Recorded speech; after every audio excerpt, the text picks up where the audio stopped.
Do orchids need full sun, or will it fry, burn, and blacken the leaves? Do orchids need shade, or perhaps then they'll never flower? Or perhaps they need something in between so that they can really grow at their best.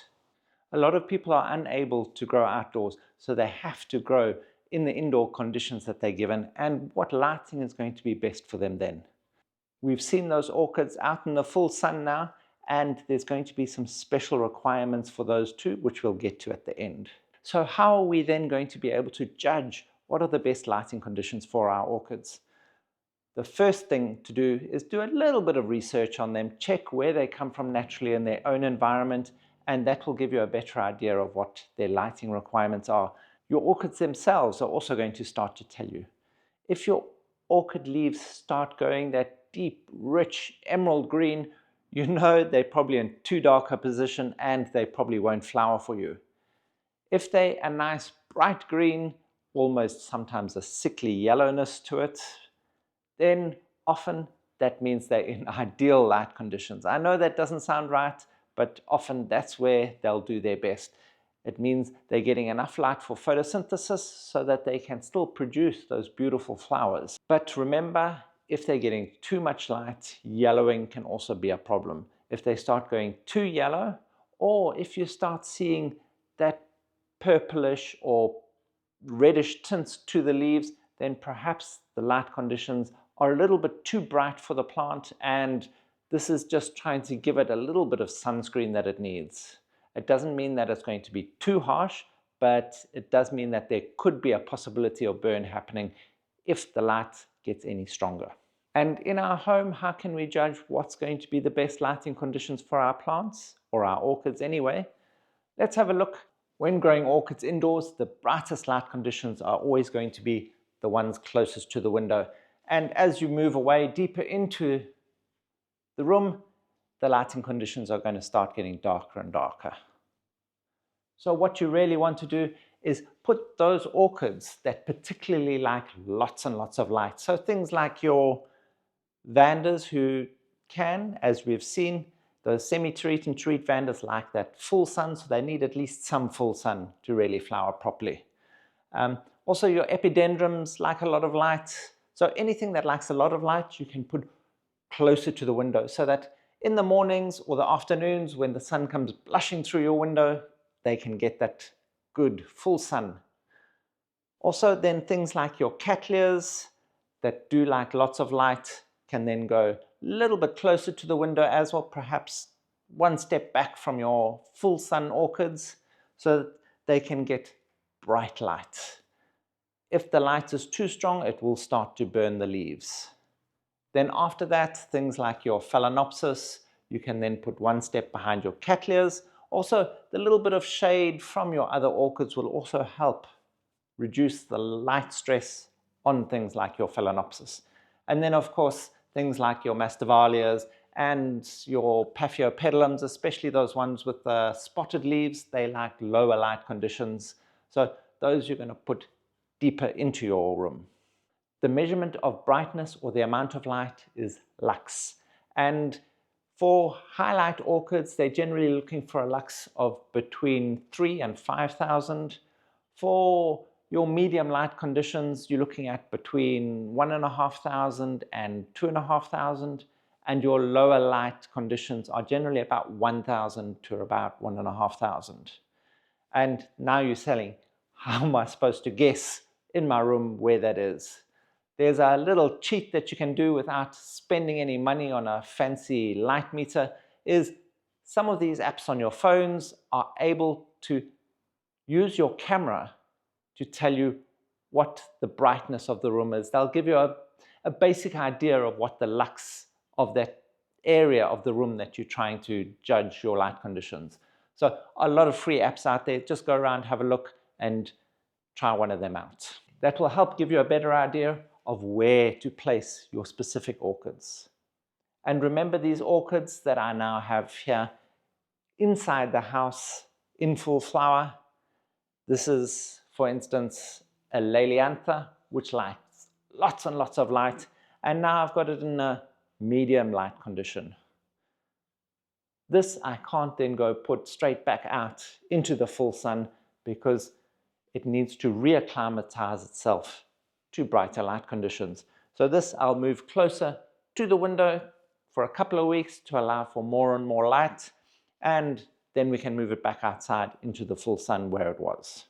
So remember, it does take a bit of time for orchids to adapt to different lighting conditions.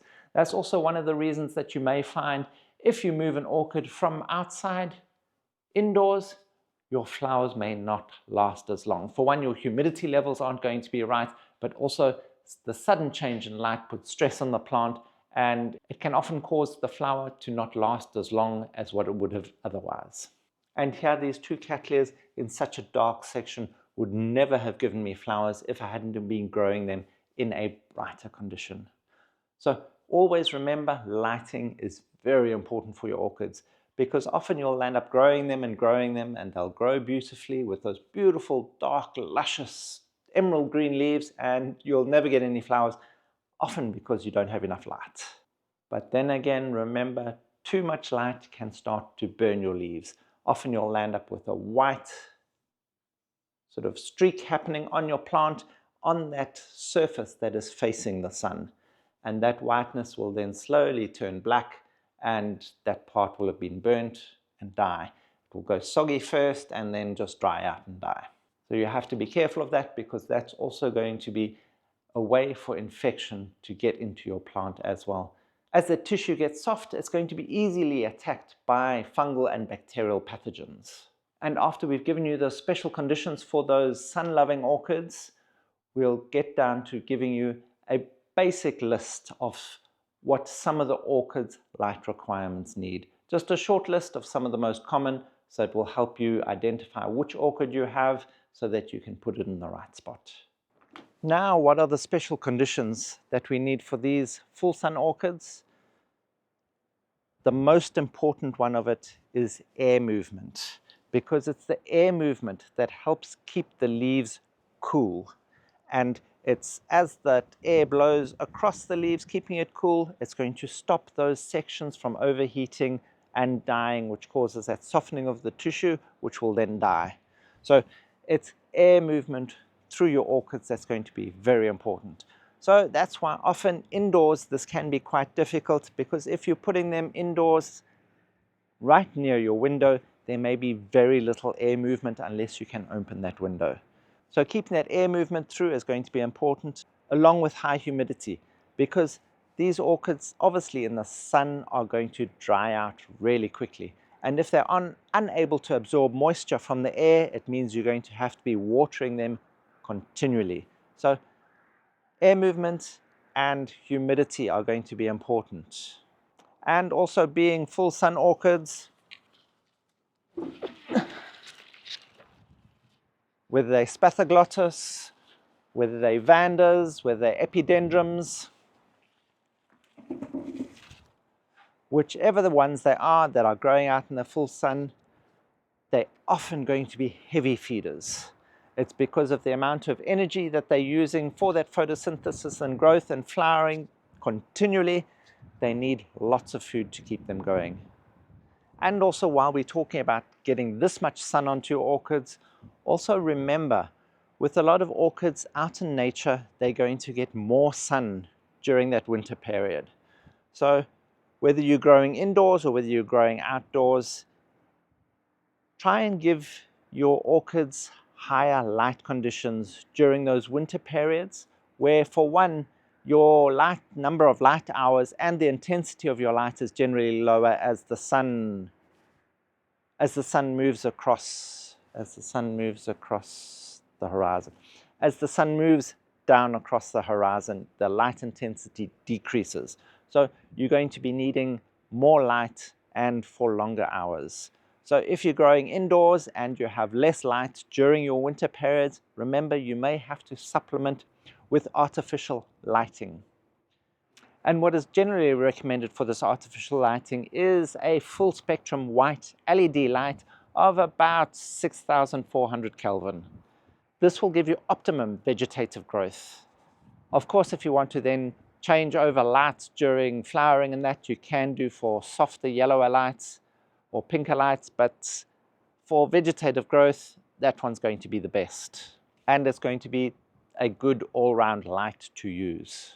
But remember, with artificial light, you're generally looking at between 12 and 14 hours of this artificial light a day, especially if you're in a dark house and perhaps your windows are small and you're not getting much light in through them.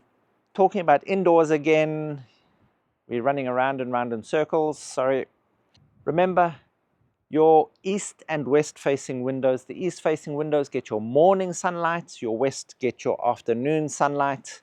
So depending on what orchids you have, generally the east facing window is best to get a lot of good warm morning sun. The west facing window can sometimes get a bit too hot and burn up the leaves. As that sun descends, it's going to not only heat up the wall of the house, but can cause just excess heat for the orchid, which can occasionally burn some of the leaves. The primary windows for orchids is going to generally be in the northern hemisphere is your south-facing windows. For some of the orchids, you may want to use a light screen in front, a fine net curtain or something, just to break that strength of the light and give it a nice mottled effect. And if you have low light orchids, then you can put them out in the north-facing window, but often that's going to be very dark. So there's only very few orchids that might grow in that sort of light conditions. Also, depending on how big the windows are in your house. So always remember, with the southern hemisphere, you're going to have to switch those around. The north-facing window is going to be where you're putting the majority of your plants, because that's going to get more sun for longer hours than anywhere else. And then again, the south-facing will then be the darker one. And again, remember, those little apps on Google Play Store or wherever they are going to be handy in helping you manage your lighting conditions for your orchids. So what are some of these orchids that we grow in the different positions? Well, things like your semi-terete and terete vandas, your spathoglottis, your epidendrums, your lalias, all like lots and lots of light. So those are ones that you can grow in the full sun. Also, again, remember, growing in the full sun, you have to be aware of the heat. If you are in really, really hot areas, then you may want to shade them over during midday so they're getting morning and afternoon sun, but that hot midday sun is being avoided. But it all depends on the area that you're growing in. And the more you acclimatize your orchids to higher and higher light conditions, the more light they can take. Obviously, only to a point, so keep an eye on your orchids, they'll tell you when it's too much. Also, a lot of your dendrobiums, your Dendrobium nobile types, the Dendrobium fimbriatum, and a lot of those hard cane dendrobiums will also really love to get that little bit of extra sun. Here we have ours out in full sun just about all day, but then remember, this is winter. In summer, we have a little bit of a canopy here that gives them some filtered light during midday. So that's just going to help keep them cooler during the heat of the day. And other orchids that need highlight conditions, Cattleyas. But Cattleyas don't necessarily want that full sun, because that full sun is going to burn their leaves. And here, remember, there's also a little bit of simplification, because remember, Cattleya lobata can also take some full sun. So we're just trying to keep things as simple as possible here. So Cattleyas are highlight, but no direct sun. Medium light condition orchids, we're looking at things like your Phalaenopsis. They like those medium light conditions, along with Oncidiums, and the Oncidium alliance like Miltoniopsis, all of them like that medium light conditions. And then the low light conditions, you're looking at things like your Mastivalias, you're looking at your Paphiopedilums, especially those ones with the mottled leaves. They like those lower light conditions. So with this basic list and the app on your phone, you can find the right position for your orchid. To take the guesswork out of lighting, Ed has posted up an article, a cheat sheet available for you, which gives you a breakdown of the different orchids, their lighting needs, and even how to use artificial lighting for them. So go down there, have a look. It's in that Buy Me a Coffee link, posted in the description box down below. And there's a lot of other orchid related content available for everyone there too. And if you found any information in this video helpful, please hit that like button, hit that subscribe button, and that notification bell, bing bong, to be notified of all our upcoming content so you don't miss out on a thing. Help us grow as we help your orchids grow.